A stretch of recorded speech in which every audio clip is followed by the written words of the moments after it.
so I don't forget. I've been known to Okay, do good. that. Good. And then you'll download it and everything once we're I finished. will. I'll upload it and send it to you. Is that what you wanted? Sure. Yeah, I don't know how else to do. I could put it up on our Facebook page. You tell me how you want to handle that. Could we do both of those? Mhm, Could we do mhm. both of those? Absolutely. That would be great. That Oh, would be another Canadian. Welcome. good. Quebec.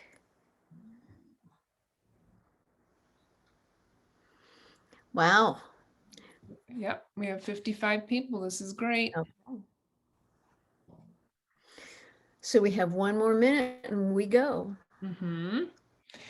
Okay, just to let everyone know, the PowerPoint that Sasha is doing is located on our Facebook page.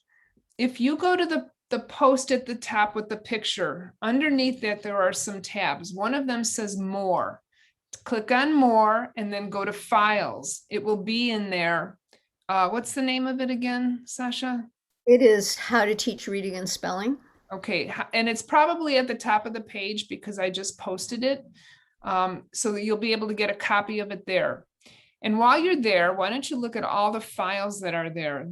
We have so many resources on that in that section called Files. Also, there are guides in that section. So there's the events, guides, files, members. That's a really important tab on the page. You'll get lots of resources there. Just, a lot of people don't know about it. And that's one of the little secrets of Facebook page. There's lots of things there to take a peek at. Okay, we have 5 o'clock. We are glad you are here. Thank you for being here, giving up part of your Saturday to learn more to be a better professional. So today we have Sasha Bornstein here with us. And you know what, Sasha? Excuse me, everyone. I have to find my, oh no, what did I do with that? Thought I was all ready to go here. I don't have your bio in front of me. Do you want me to tell him? I would love to have you tell them. Okay. I apologize, Sasha. You're gonna have to do your own introduction. I am so Oh my. sorry. Okay. So, very specifically, I've been a special educator my whole life. I trained at Columbia Teachers College, and then I worked in California in public charter schools. And somewhere along the line, I had the audacity or the lack of foresight to decide that I would start my own clinic in Los Angeles. And for 36 years, I did that. And then about 12 years ago, I came up to Oregon, and I've been living here in Oregon, in Ashland, and I have been working with individual students and with some of the schools in the local valley. And last spring, because of everything that's happening around the world and in education, what I did is I said, I'm going back to do teacher training. And I started putting it out there again. I had done lots and lots of different work with teachers in the California area, and so I've been doing that. I think that's enough to say about me. I think what I'm going to do, with your permission, Donna, is start. How's that? And I just want to add that when I was talking to Sasha, because what I do is I talk to people and I determine if they are knowledgeable to come on our site and share their knowledge. And I was so blown away with Sasha's resume and her expertise that it would be not prudent of me to share her expertise with all of you. So here she is. That's very kind of you. You're So, welcome. what we're going to be doing is we're going to be really looking at a little bit of research, but we're going to really look at how do I teach many different parts of bringing the science of reading into the classroom. So again, I'm a teacher trainer and a mentor, a special education person, and a remediation specialist, and I'm still working with students. And recently I renovated, revisited, and created my book, How to Teach Reading and Spelling, bringing the science of reading into the classroom. And I think the part that I play in this wide movement of what we're trying to create together is practical. What do I say? What do I do? How do I ask questions? How do I deal with my students' mistakes? How do I think about what I'm doing in teaching literacy? So we're going to look at what, why, and how we're teaching literacy, and the key elements of breaking the code are what we're going to focus on. Phonology, which is teaching the letters and their sounds with articulatory gestures.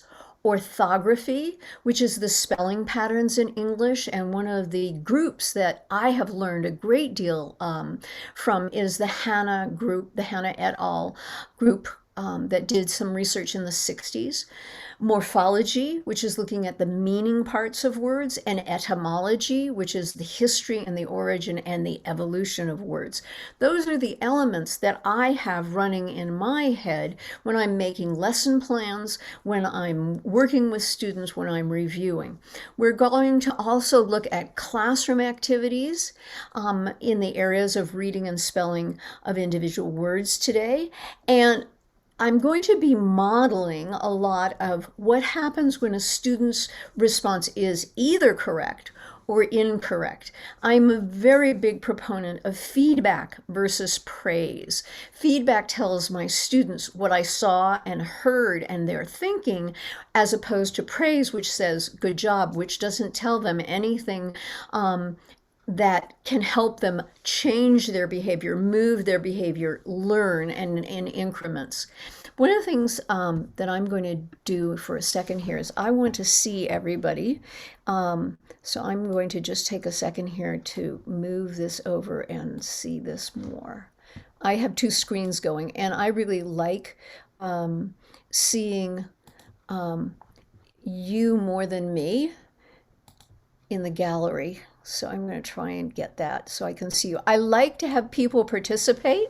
I'm going to ask you, some of you, to help me with things as we go through. The purpose of today, and also the teaching that I do, is to actively guide teachers in how to teach reading and spelling of individual skills, and also develop a strong sense of metacognition. How do I think about this? How do my students think about this? And how together can we go forward so that they can not memorize everything, but rather think and understand the logic of our language. One of the reasons that this is so important to me, and I think to all of us, is if we look at the National Assessment of Educational Progress, in the last 25 years, we've made almost no progress. 65% of all fourth graders are not reading on grade level, and 80% of those students are low SES students. So this is not only an educational problem, this is also an equity problem. And here's the most important thing to me. We know that when teachers are trained and supported, 95% of our students can be taught to read and spell, no matter what their age, socioeconomic status, or ability to learn. And when I say teacher training, it's not one seminar. It's ongoing support. When I had my clinic in Los Angeles, the Kelter Center, the teachers who came to work for me all had their master's degrees in special ed or literacy or mathematics. And they trained with me for 50 hours in reading and spelling of individual words and 50 hours in comprehension before they ever saw a student. And then every week, they had someone who sat down with them to problem solve, to observe, to give them feedback, to answer their questions. That's the kind of support that we're talking about. So let's get into the science of reading. And this, what I'm explaining to you now, is based on a wonderful short clip done by Dr. Holly Lane from the University of Florida Literacy Institute, UFLI. And I'm going to tell you, if you're not already familiar with UFLI, you really need to be, because they do superlative work and they really support teachers, and everything that I've seen there is consistent with research. So I use UFLI all the time for my lesson planning. And Dr. Holly Lane presented this short talk where she said there's 4 components in the science of reading. There is educational research, psychological research, linguistics, and neuroscience. We're going to briefly look at each one of those. So in educational research, what we're looking at is we're looking at instructional methods, materials, and teacher knowledge. And the National Reading Panel is a really good example of educational research. In 2000, the National Panel looked at many studies. It was a meta study to say what's important in teaching literacy. And they found that these components were phonological and phonemic awareness, phonics, fluency, vocabulary, and comprehension. Structured literacy is all of that. It's not part of that. Today, what we're going to be looking at, we're going to focus on phonological and phonemic awareness, phonics, and fluency. But I do not want to have you think that vocabulary isn't important. Every time I'm teaching words, if my students don't know what the words mean, how can it stick? And comprehension is really important also. So the simple view of reading is a wonderful, simple, which is kind of an oxymoron, idea. It says that decoding, which is being able to lift the words off the page, multiplied by language, equals comprehension. And the part of this that is so critical is actually that multiplication sign. Because if you have really strong language, and I've known many students in my classes who orally, they just shown, and if they listened to what was being said in class, they understood it, but when they had to read it themselves and glean the information from it, they could not. So if you have really strong language and the value of 1 in this multiplication sentence, and you have, say, 0.5 or 50% of what you really should have at your age and grade level in being able to read, 1 times 0.5 is 0.5. So both of these elements are really critical. Is there anybody who has questions or wants to ask questions about this particular simple view? You're going to find that I like you to speak up.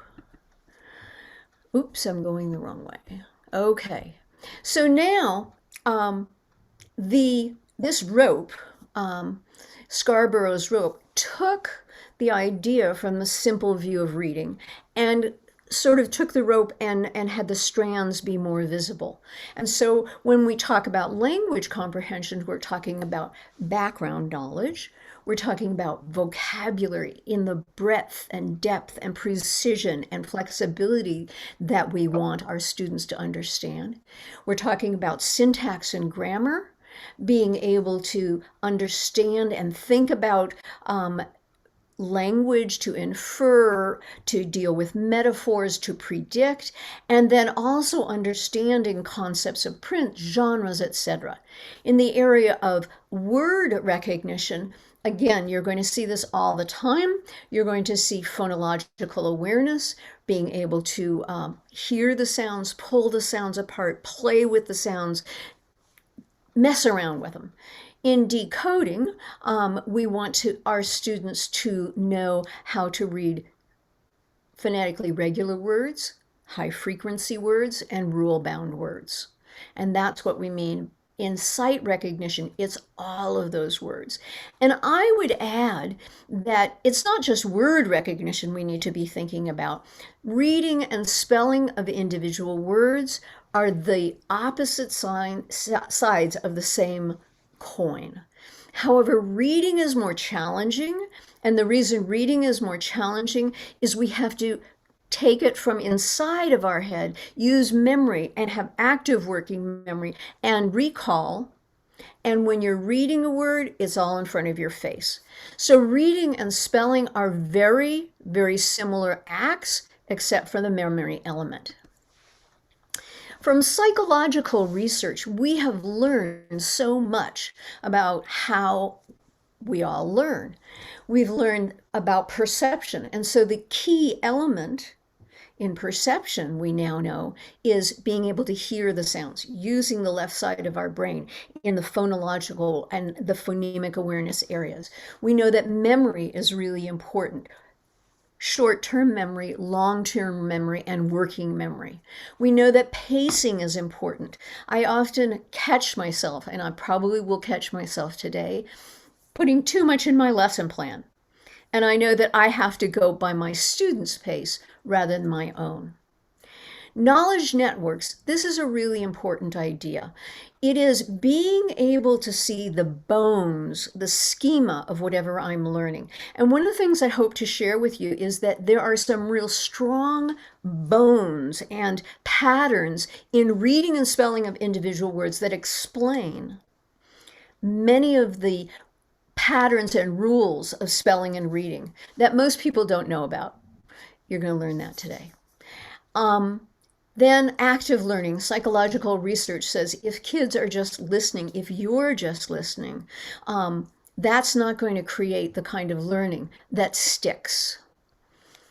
The research from the linguistic branch of the science of reading has reinforced those things that we've already spoken about. Semantics, vocabulary, phonology, the letters and their sounds and how we articulate them. You're going to experience that today. Orthography, morphology, and etymology. That's what they gave us. And then finally, neuroscience over my lifetime has grown so much in what it tells us. We now know, because of the non-invasive techniques, what the brain is doing as students are learning. We know that if we teach students structured literacy and we teach them the articulatory features and word mapping, we're making connections on the left side of the brain.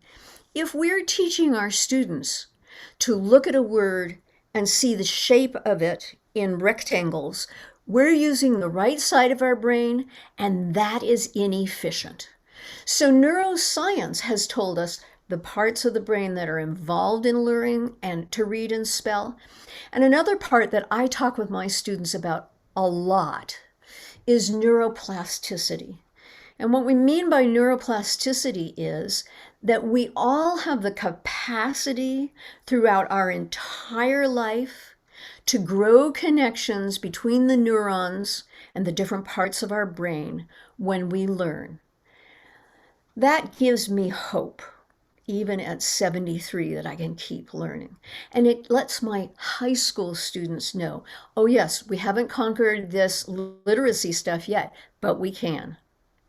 So what I've done in my mind is I've tried to integrate these ideas, and this is the way that I wanted to show it to you visually, that it's the confluence of so many different things that we as teachers have to keep in our minds when we're teaching.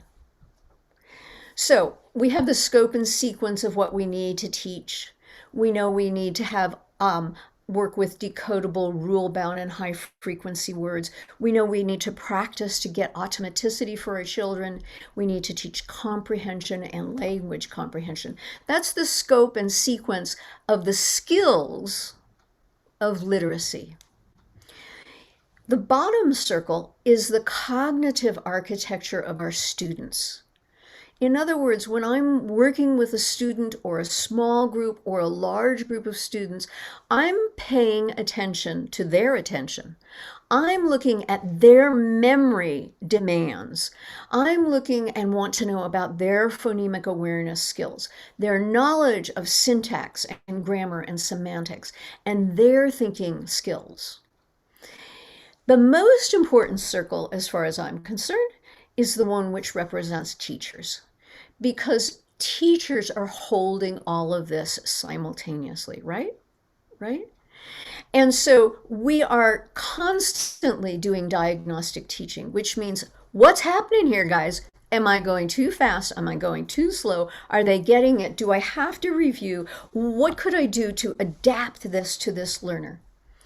When I had my clinic in Los Angeles, a very, very dear friend of mine, dear Dr. Hans Miller, talked about the receptive learning state.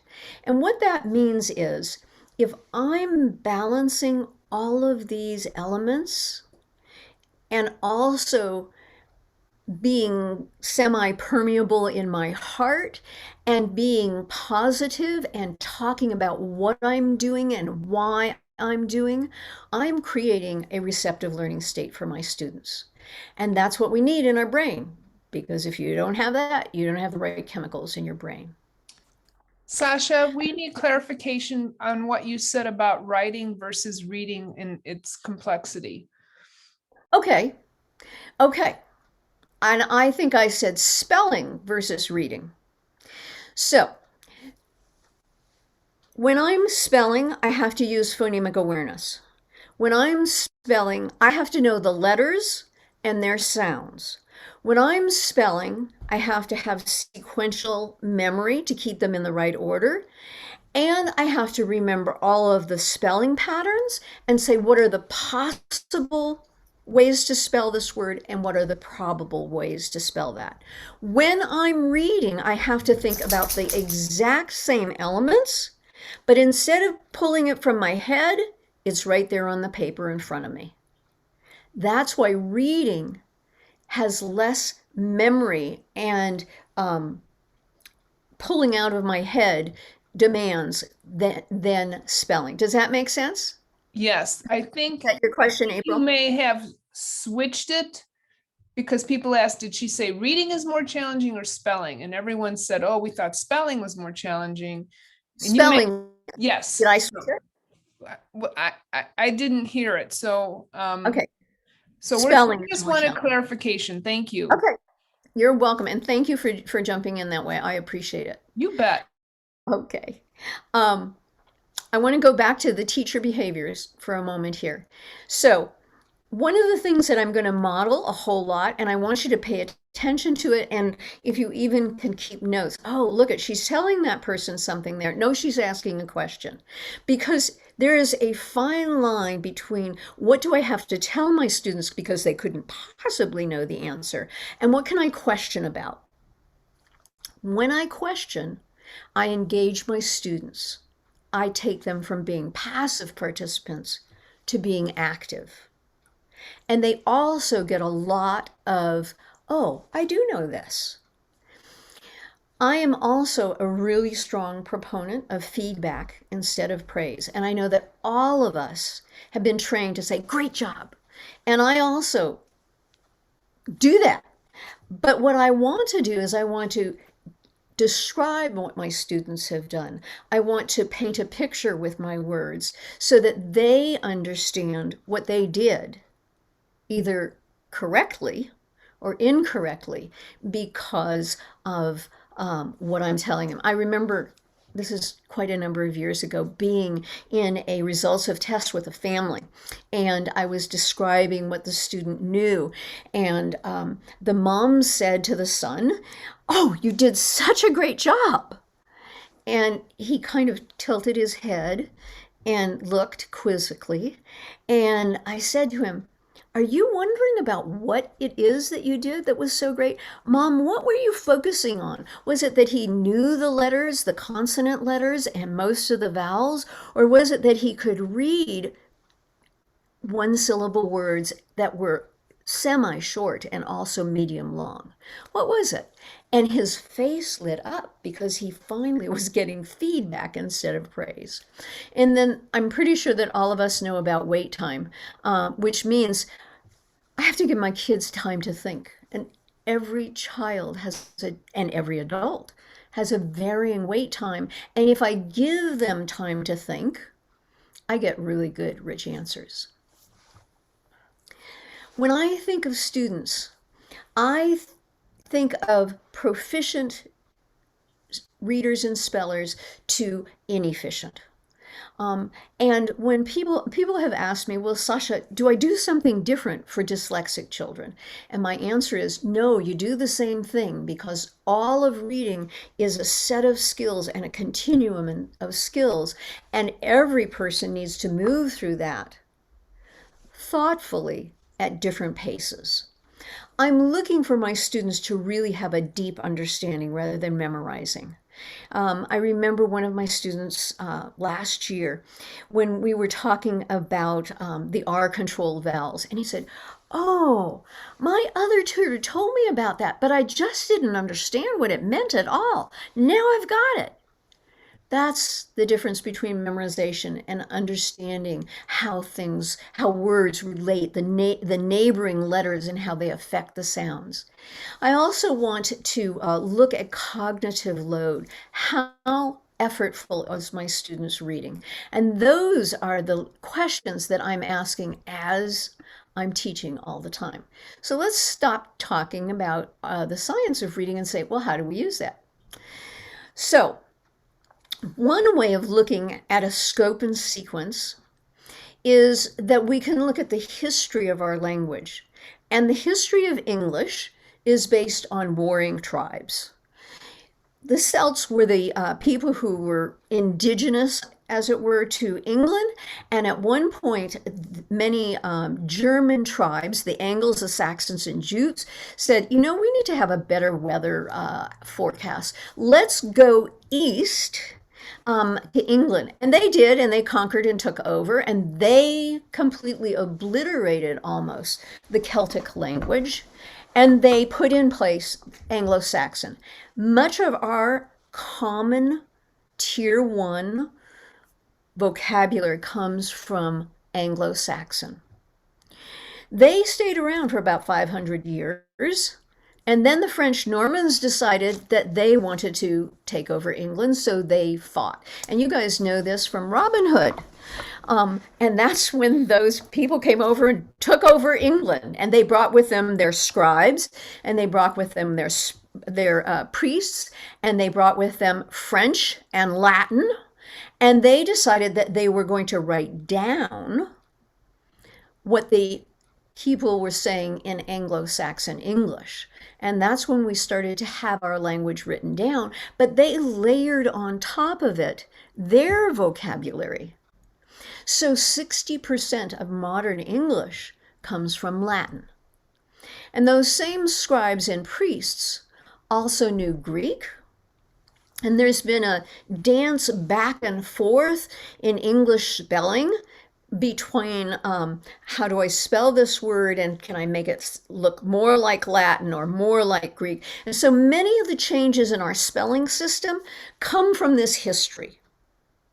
And each of these donor languages have given us consonants and vowels and spelling patterns and morphology, prefixes, suffixes, and roots.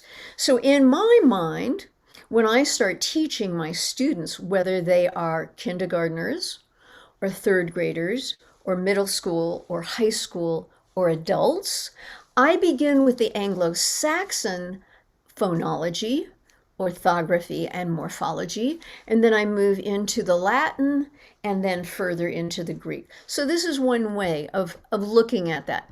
This is another way that I think about this. I always teach the consonants and the vowels with articulatory features, and you're going to experience that some today. But sometimes when I have older students, once I teach those consonants and vowels, I immediately teach them about open and closed syllables so that I can show them how this benefits them in reading longer words. And then I might teach vowel plus E, and then the vowel plus E syllable, and the R controlled and the R controlled syllables, and vowel teams. That depends on the age of my students. Younger students, I teach all the consonants and the single vowels, and I might even start the vowel digraphs and diphthongs and then go into syllable types. I find myself in the last couple of years doing much more weaving back and forth between the syllables because truthfully in first grade, students are dealing with two-syllable words. After I've gone through the vowel digraphs and diphthongs, I teach the consonant position rules. And this is what I mean by position. Each one of these rules, C, G, X, Q, U, and Y, has a different sound depending on two things. One, is it at the beginning, middle, or end of a word? And also, what are the letters that come after it? We're going to look at some of these rules. I also teach what I call protection rules. What I mean by protection is that a single vowel, a, e, a, is highly susceptible to changing its sound because of the letters that come after it. If I have an A, E, I, O, U and I put an R after it, changes its sound. If I put another vowel after it, changes its sound. If I put LD after a single vowel, like ild or old, changes its sound. So if I don't want the sound to change, I use different spelling patterns after the vowel to keep that single vowel saying its sound. I then go through multi-syllable concepts with my students, morphology and etymology. So again, this is my thinking. One of the articles that you can find in readingrockets.org, how spelling supports reading, really goes into this nicely, and I recommend it. So when I'm thinking about my lesson plans, I have to go through these steps. I have to say, what are my goals for this student? And goals can be from my own testing, from testing that other professionals have done, from the school district or state goals and objectives, but I have to keep those in my mind for my lesson plans. I always include a review activity or activities in my lessons. I plan what I'm going to teach directly and explicitly. And once I know what I'm teaching directly and explicitly, then I create phonemic awareness activities, reading and spelling of individual words and sentences, and fluency activities, reading connected text, and I play a lot of games with my students because I can get them to do a lot more work when we're playing a game than anything else. So let's get into how I teach phonology and why I teach the consonants and the vowels with articulatory gestures. What I mean by that is, how's my mouth working? Am I using my lips or my tongue, the front of my tongue, the back of my tongue? What about the air? What about voicing? That's articulatory features. If my students have phonological and phonemic awareness problems, I have to teach the articulatory features because they can't hear the difference. Also, it makes sense because, let's see, we have 14 consonants that follow the same pattern of falling into pairs, where you use the same part of your mouth, you do the same action, you have the same air. One is voiced and one is unvoiced. Well, that's a whole lot easier to remember than 14 individual sounds and randomness. Many of the consonant pairs you'll see your students make spelling errors with. So they might substitute an S for an SH, because if I cover my mouth and say those sounds, it doesn't sound very different. Or if I say, it doesn't sound very different, but look at my mouth.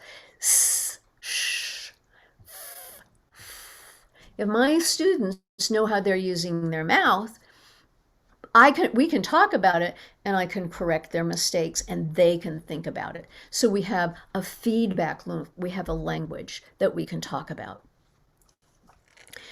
I'm going to take a sip of water here. So, I promise this is be practical. So here we are, practical.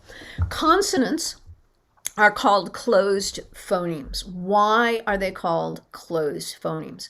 They are called closed phonemes because we use some part of our mouth, our lips, our tongue, our teeth, the back of our tongue, our nose, to close off the air and then let it go. And does everybody know about voiced and unvoiced and the test for them? Okay, I'm not going to do it. Vowels are open phonemes. The reason we're calling them open phonemes is you literally position your lips, tongue, and jaw in a fixed position, and air goes through it, and you produce the vowels. I remember there was an exhibit in San Francisco in the Science Museum in which they had a box, and it had a hole in the front that could be put in a smile or round or very closed. It had rubber around the edges, kind of like our cheeks, and it had something in the bottom. Also, the bottom of the box could go up and down, and they could manipulate that box and, close the hole in the beginning, or have it smiling, and have the bottom of the box high or the bottom of the box in the middle or low. And when they put that in different positions and they passed air through it, it could make all the vowel sounds.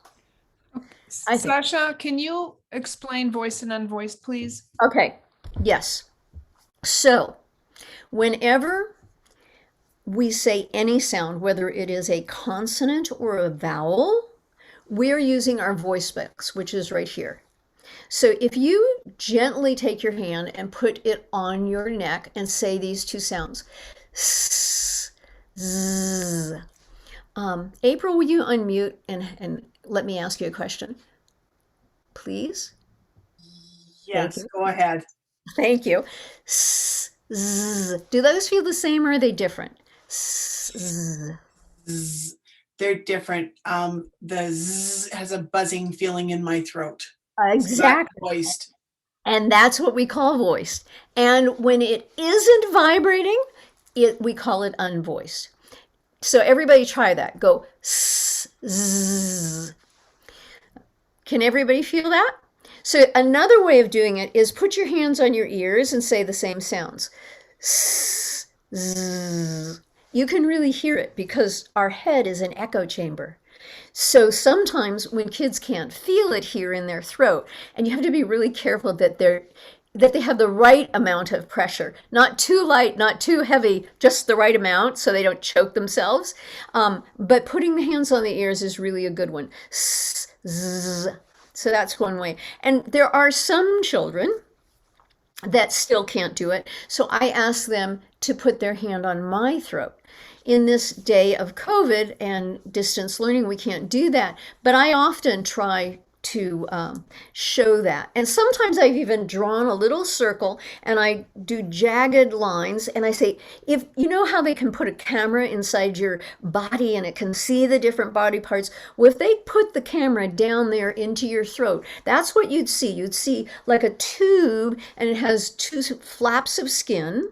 And when you say a sound like s, the flaps are not moving. And when you say a sound like z, they're vibrating. So that's another way that I speak with my students about voiced and unvoiced. And again, thank you, Donna.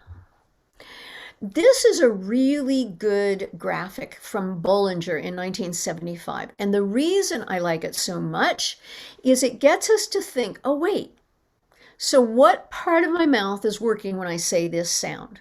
So if you say p and b, your lips are moving, and plosive, which is on the left side of this graphic, means the air is coming out in a burst of air, a ball.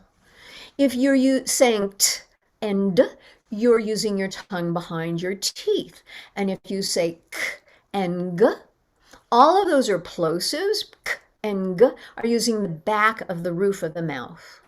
So why this is a valuable thing, first of all, it tells you the things that are grouped together. But secondly, when students make mistakes, you can say, oh, I see that P and T and K, theirs all have that same exploding air. Or one is voiced and one is unvoiced. Or, why would my kids make a mistake? And this chart is something that when I do my full-blown, in-depth course, we build together.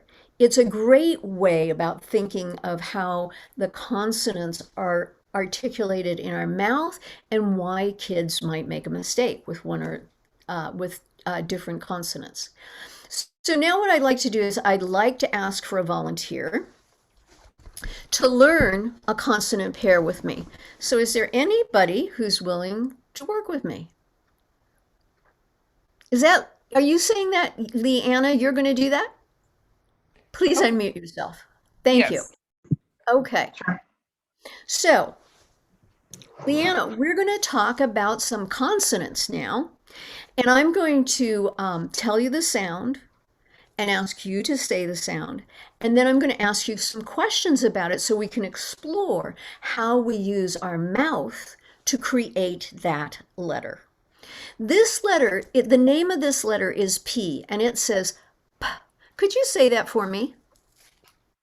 Thank you. Now, when you said that letter, did you use your lips or your tongue? My lips. I agree. Was the air coming out in a puff or in lines when you said P? And if you put your hand in front of your mouth, you can feel the air really nicely. P. So is it a puff or in lines?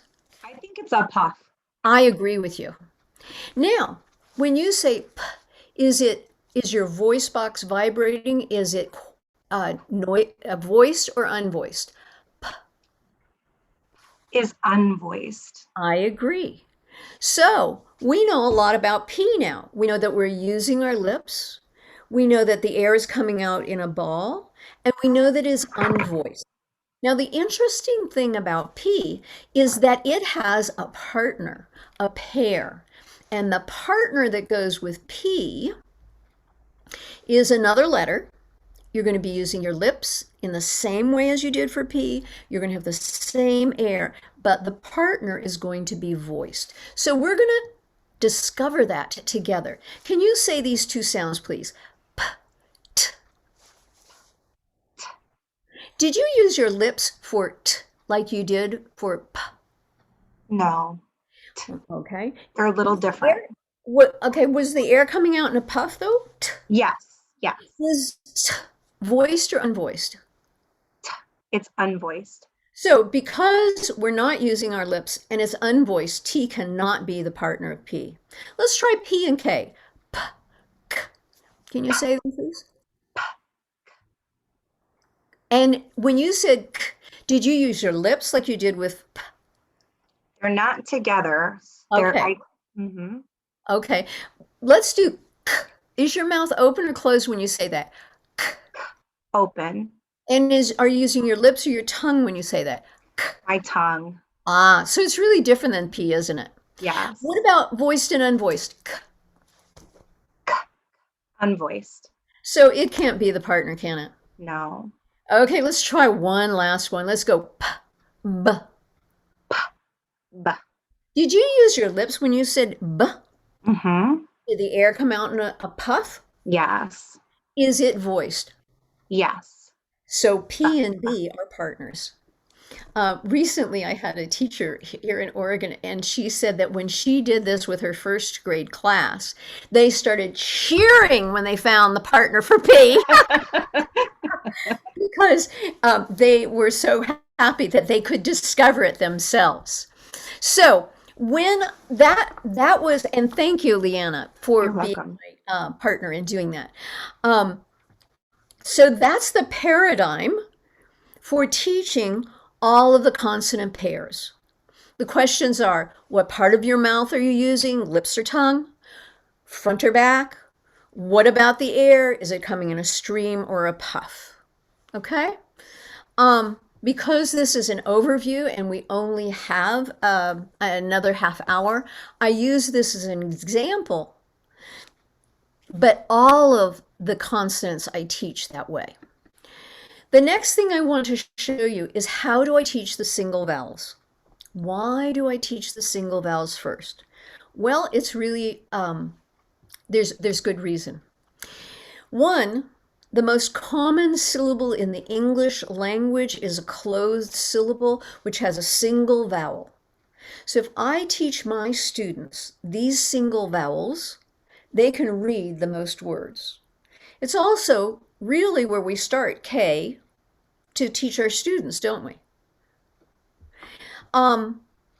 Also, the distinction between the sounds, being able to discriminate between is very small. And so I need to teach these and ground it in articulation. And you have seen a number of different vowel circles. 10,000 years ago, I studied with Pat Lindemood. And that's who sent me on this road in the 1970s. And she had the vowel circle. And Louisa Moats has her vowel circle. And we have a vowel valley. And what I am going to begin to show you is I take a little chunk of that and I begin with the single vowels. So I talk about the single vowel staircase. And I think that it's a very useful image because what I'm doing with my lips, tongue, and jaw is I'm moving from a very closed position at the top of the staircase in small increments down to a very open jaw, a very flat tongue, and a very open set of lips. So I go from my lips being in a smiling position, to a very open position, ah.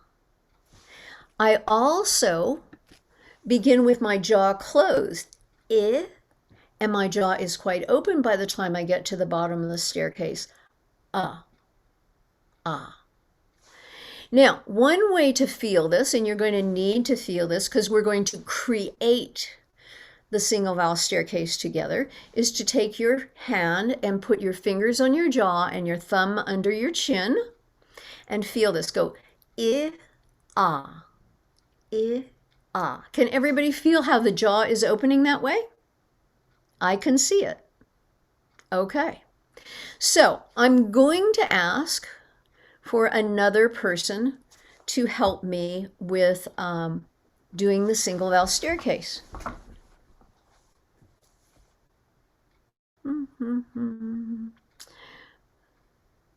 How about Chantel Fuchs? Would you be willing to do that with me, Chantel?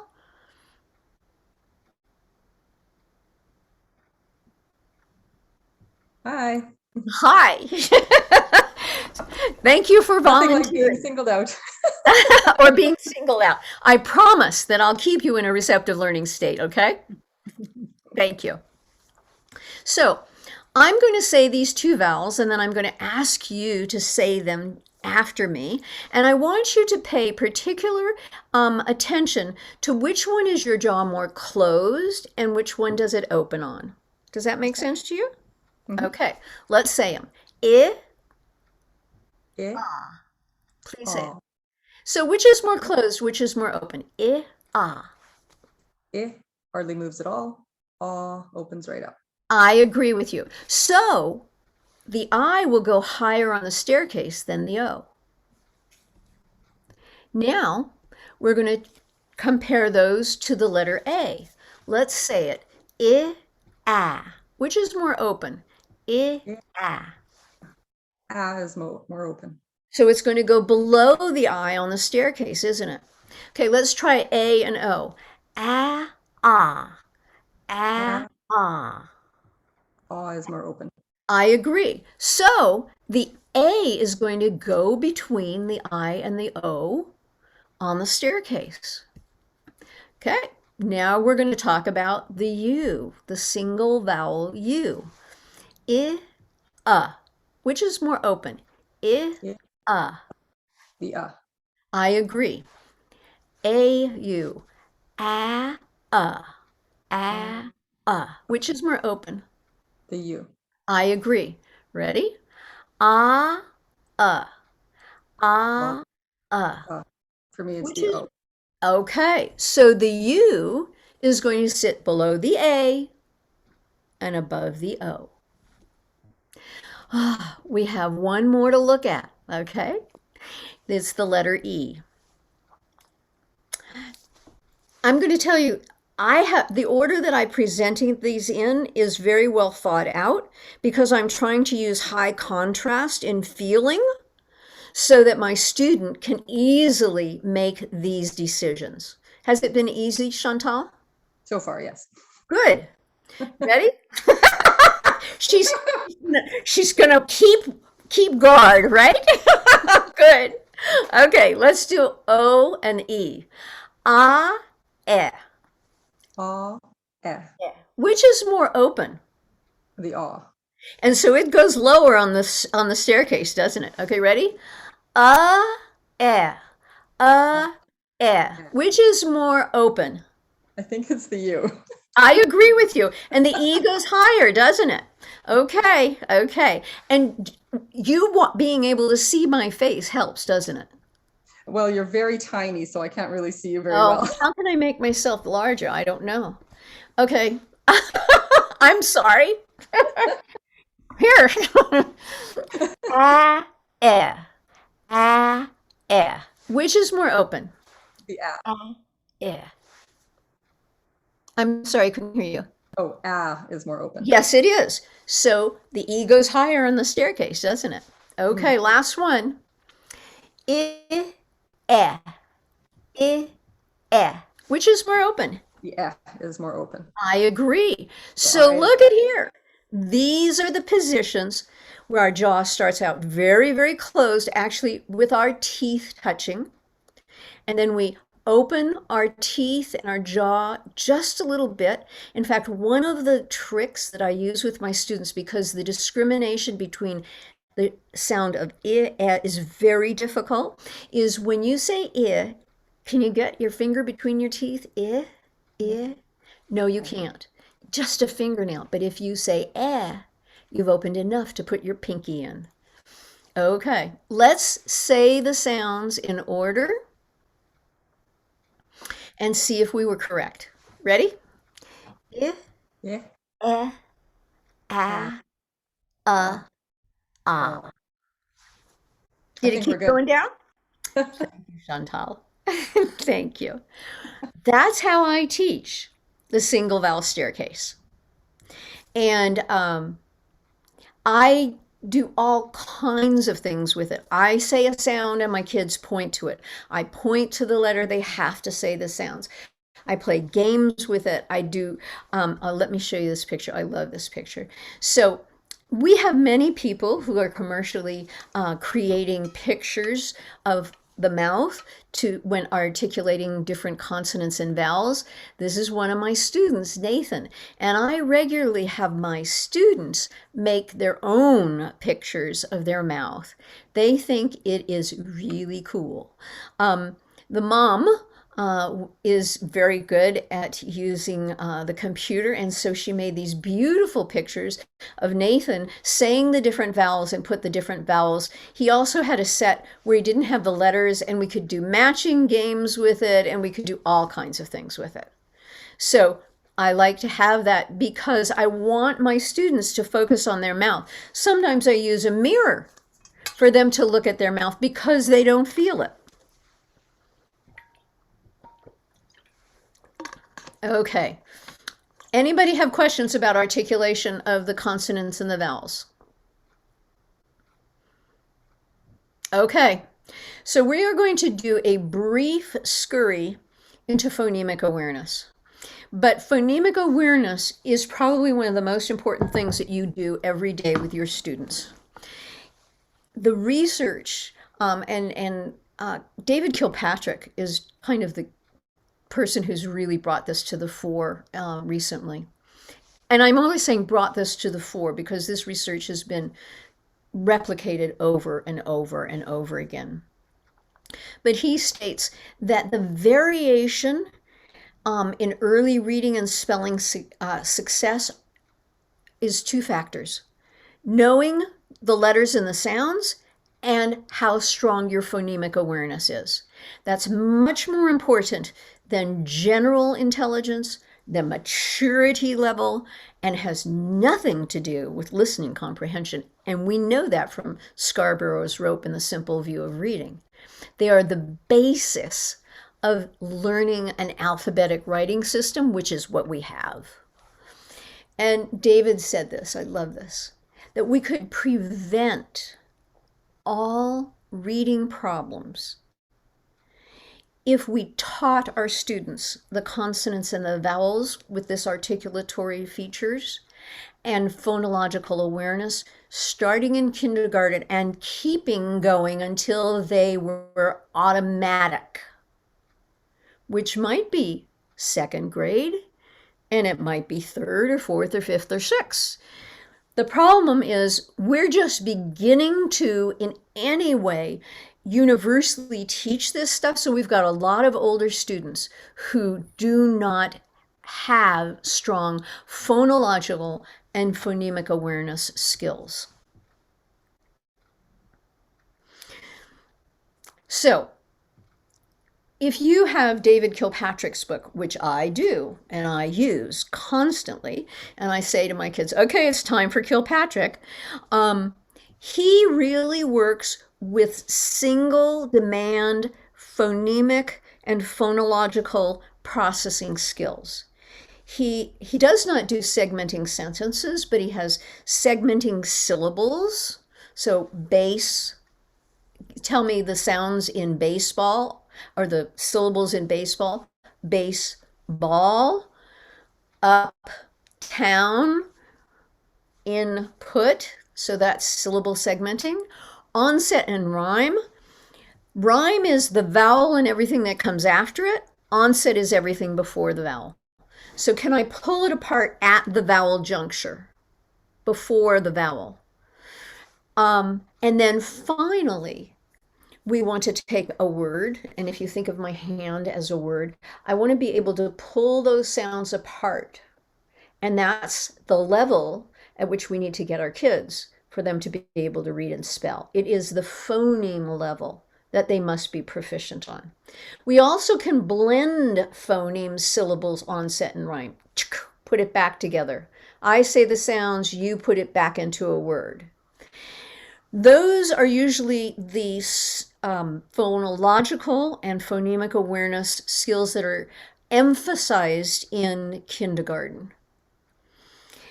Advanced phonemic awareness, which I don't know when, I think I've had some advanced kindergartners, and I definitely have advanced first graders and high school students and adults. We have to get to, can I take a word and add a sound to the beginning, the end, or the middle? Can I take away a sound in the beginning, the end, and the middle? You notice I'm saying beginning, end, and middle. There's a reason for that. It's easiest to manipulate sounds at the beginning of a word. The next more challenging position is the end of the word. And the most challenging phonological and phonemic awareness skills are in the middle of the word, because we blend the sounds together, we co-articulate them, and that makes trying to pull them apart harder in the middle. So we want to add and take away sounds. We want to take one sound and put a different sound in for it. We want to take the first sound and the last sound and shift them, or we want to have a repeating sound like pop. All of those are individual demand tasks in phonemic awareness, and we have to do all those. However, if we don't get to doing phonemic awareness chains, which I'm going to show you one, which has simultaneous demands, our kids are not going to be able to read and spell words efficiently. So we've got to get to that level where I say a word like spit, and I say, if that says spit, change it to slit. In order to do that, my student has to say the word, hold it in their working memory, segment it, pull it apart, identify all of the sounds and where the sound is changing and how the sound is changing. Remember, remember, remember, pull it back together again and say the resultant word. That's taking all of those single demands and asking them to do it. And if you don't get to chains, you haven't gotten there. Okay? So let's look at a lesson. And this is with the digraph OO. And what I want you to look at when I'm doing this lesson is to say, how does structured literacy tell Sasha what to do? Well, structured literacy really says, have a scope and sequence of what you're teaching in a logical order. And that's what I tried to show you in the beginning of what we were doing with Anglo-Saxon, Latin, and Greek, but also with how I go from simple one syllable to complex one syllable to multi-syllable. I want to have a dialogue. You've seen that when I worked with Chantal.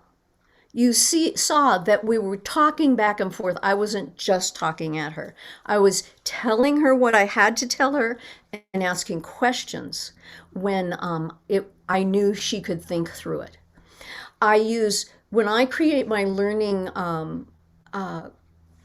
lessons, I am very careful to only use words that follow the rule that I'm trying to teach, not the exceptions at the beginning. Once my kids are stable, then I can get more flexibility in thinking. And then I have to have them practice by reading and spelling individual words and phrases and connected text. And I have to do fluency and I have to play a game. So that's what you're going to see right now.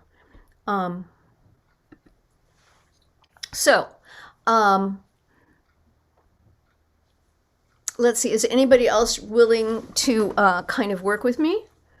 Edith Gall, are you willing to work with me?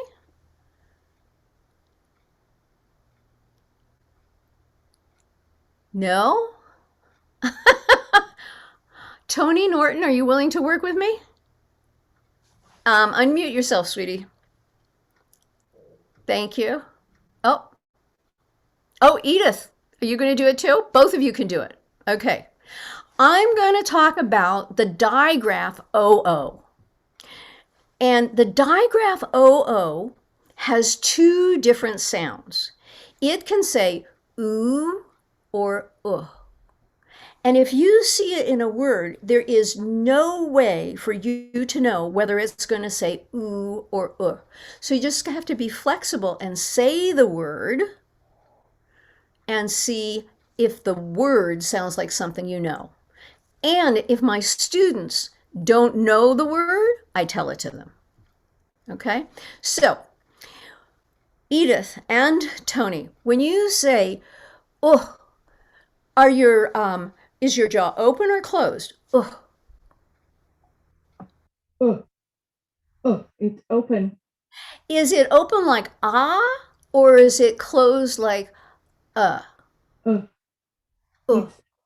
It's closed like Okay, you guys just saw something really important. Thank you for doing that, Tony. Thank you. So she didn't have something to compare to, right, Tony? Right? So I gave her, when you say, is it open like or is it closed like And then she could answer it. Okay? And what about your lips? Are your lips pulled back in a smile or kind of round? They're round. Okay. Now, when you say ooh, like in the word food, what about your jaw? Is it open like or is it closed like It's more closed. I agree. And what about your lips? Are they smiling or are they kind of puckered forward? They're very puckered. They're very Oh. round. Okie dokie. So, how are we going to tell the difference in the feeling of these? This is the pinking test. Take your little pinky and can you say these two sounds, Tony? Ooh. Uh, Ooh. ooh, Did your lips close or ooh, open when you went from to ooh? ooh. They closed when I went to ooh.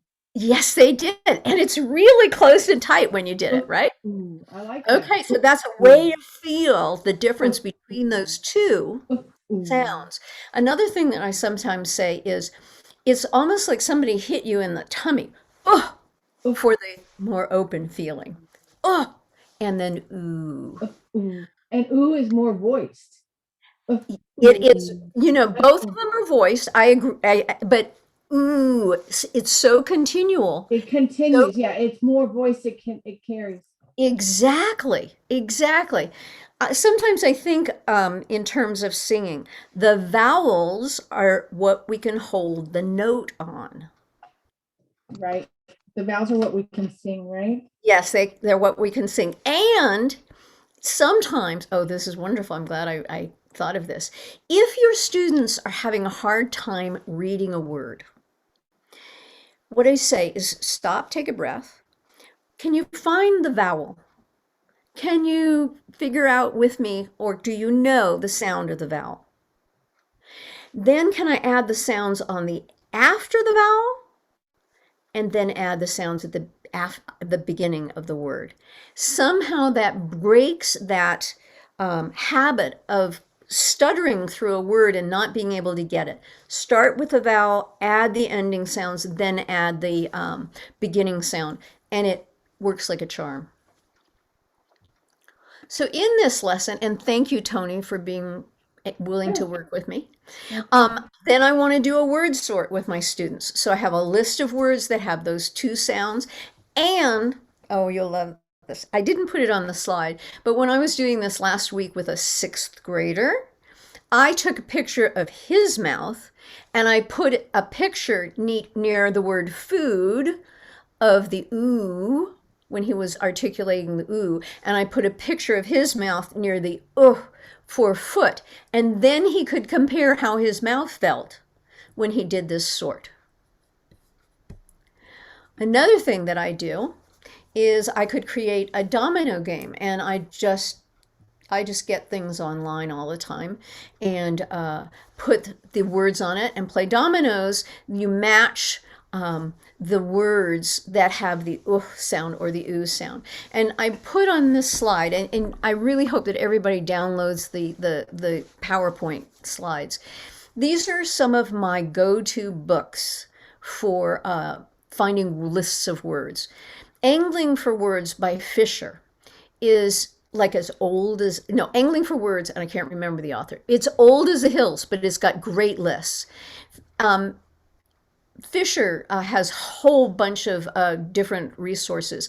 Phonics Spelling Through Phonemes and Graphing Mapping is a current book, and it's wonderful. So when I need a list for my lessons, that's what I take out of the closet. I create Phonemic Awareness with all the sounds that I've taught my students, as well as the OO. And this is an example of a chain. Oops. This is an example of a chain where I start with a CVC word, 3 sounds. I move from one word to another, changing only one sound. So I go boom, bam, I substituted the vowel. Then I go bam, tam, I substituted the initial consonant. Tam, tan, I substituted the final. Tan, an, I took out the initial sound. I add sounds, I repeat sounds, I shift sounds. That's what I mean by a chain. I create a fluency activity for my kids where I want them first to read it accurately, and then I want them to read it a little bit faster the next day and a little bit faster the next day. But accuracy is the most important thing. I have my students read real and nonsense words and spell them. I get phrases from the book How to Teach Spelling by Rodzinski and Haskell. They have words, phrases, and sentences. It's great. I have my students read decodable text, phonics books limited, and core knowledge language art materials. Those are my two go-to decodable text resources. Now, we are at 8 minutes after 4. I want to give you time for questions, or I can continue talking about some spelling patterns. What do you guys need? Put it in the chat, please, what you'd prefer, to keep going or ask Yes. questions. Questions. Because I want to answer your questions also. Keep going. Okie dokie, guys. So I am going to say this. I hope this has been tantalizing for you, and you'll want to go in more depth with me. And that's what I do in training teachers all the time. Okay, so I'm going to tell you how I think about spelling patterns. I think about the position. Does this sound come in the beginning, middle, or end of a word? Has the letter that comes after the C changed its sound? Has the letter that comes after the G changed its sound? Has the letter that comes after a single vowel changed its sound? That's position. We talked about protection, where if I have a single vowel, I have to change how I spell the ending sound to keep that single vowel saying its sound. What are my possible ways of spelling this word? What are the probable ways? There are 3 ways that I know of to spell a vowel saying its letter name. An open syllable, like A or O in open. A vowel plus E, like the word pale. And 2 vowel friends, A-I, A-Y. The most common way of spelling it is open syllable. The second most common is vowel plus E, and a poor third is A-I-A-Y. I sometimes draw graphs with my kids to show them which is the most probable spelling of this word, because every time I teach my kids 2 vowel friends, they spell every vowel, long vowel, with 2 vowel friends, and I don't want them to do it. Sasha, sorry, Yes? how do you explain EE and EA? Because they are used just about interchangeably, and I can't find any information. Actually, EE is much more popular, much more probable. That's how I do it, okay? And I just get a list, and I have my kids count it. Okay? Thank you, April. And I teach them very far apart. I don't teach them concurrently. Okay, here's a good example of the position principle, X. If the X is at the beginning of the word, and that happens to be a Greek spelling, it says Z, as in the word xenon. Very rare. In the middle of a word, X can either say Gz or X. Again, not as popular as X at the end, which says X. So, where the letter X occurs in the word tells me how it's supposed to sound. A second part of the position principle is what's the letter that comes after a target letter. So the C rule falls into the position category. If C is followed by the letters I, E, or Y, it 100% of the time says S. If it's followed by anything else, it says K. If you have a single vowel, and you have an E, even one consonant away from that single vowel, that E jumps over, bops him on the head and says, say your alphabet name. If you have A, E, I, O, U, and you have an R right after it, the R changes that sound. A, U, A, W is also a position principle. If you have the sound of aw at the beginning or middle of a word or syllable, you spell it with AU. If it's at the end, you spell it with an AW, except for A-W-N, A-W-L, A-W-K. Do I teach those together in the same lesson? No. In the same week? No.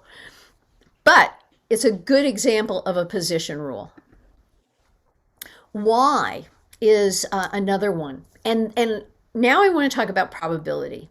So in this study that Hannah, Hodges, and Rupert did in the 60s, they took the most frequent words in first through college in textbooks. They put it in an old-time computer and they said sort.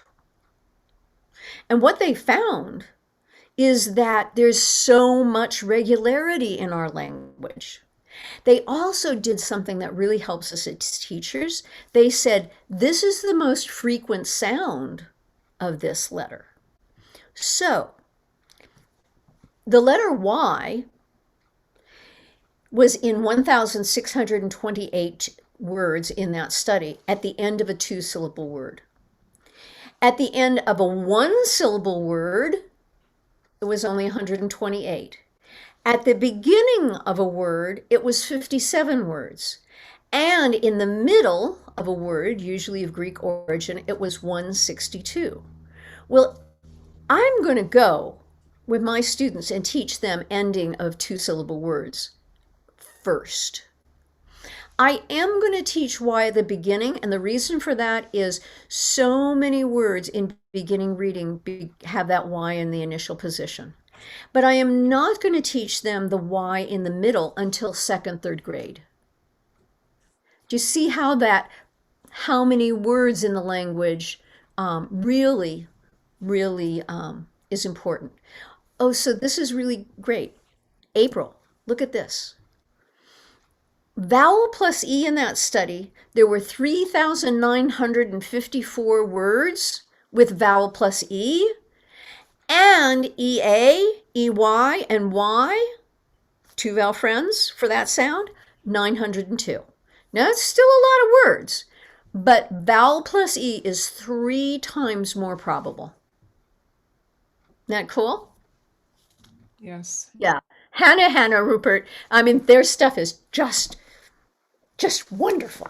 It really helps us. So the length of a word counts. So we have one-syllable rules and we have multi-syllable rules. All right, Sasha, it is 6:15. Yep. Is it Okay. is that when we're I'll ending? stop. Okay.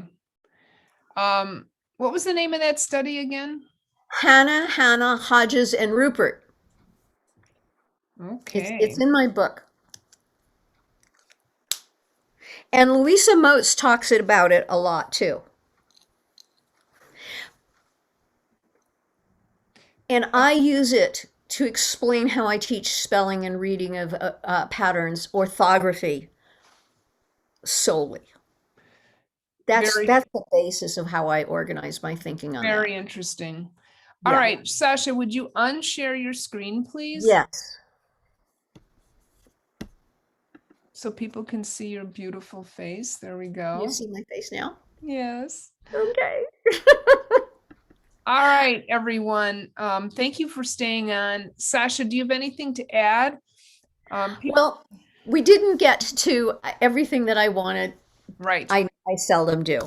But I want to say that where we go after we do the spelling patterns is we apply it to syllable types, and then we go into prefixes, suffixes, and root syllables and etymology. And that's juicy, interesting stuff. And you can use what I've been teaching you today and what generally I teach no matter what program you have. It doesn't matter what you have in your classroom, what your resources. What I'm trying to get at, as you can see, is how you can think about this process, how you can teach this explicitly and directly. And if you are in any way interested in this, Sasha is holding a class. I put it in the chat.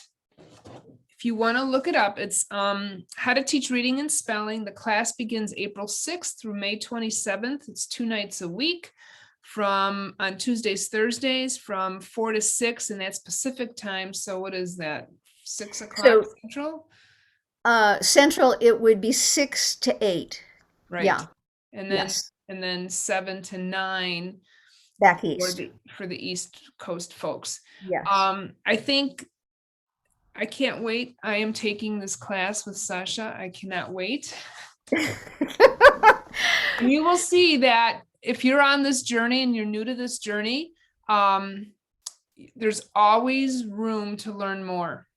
And if you're old to this journey, there's always room to learn more. It never ends. So Sasha's course is available at sashabornstein.com/the course. I put it in the chat.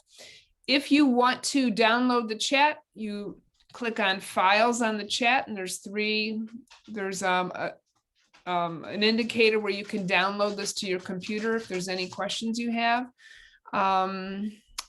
Okay, back to where this is. It's going to be in the files section at the top of the page under more.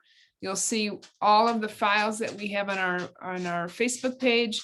And you'll also see the guides. You'll also see, I think there's something else there, but I can't remember. I think I'm going to do a walkthrough on how to learn Facebook one day, just so I everybody think knows. I would appreciate that. I would Right? appreciate that. There's Yeah. so much to learn. There's so much to learn.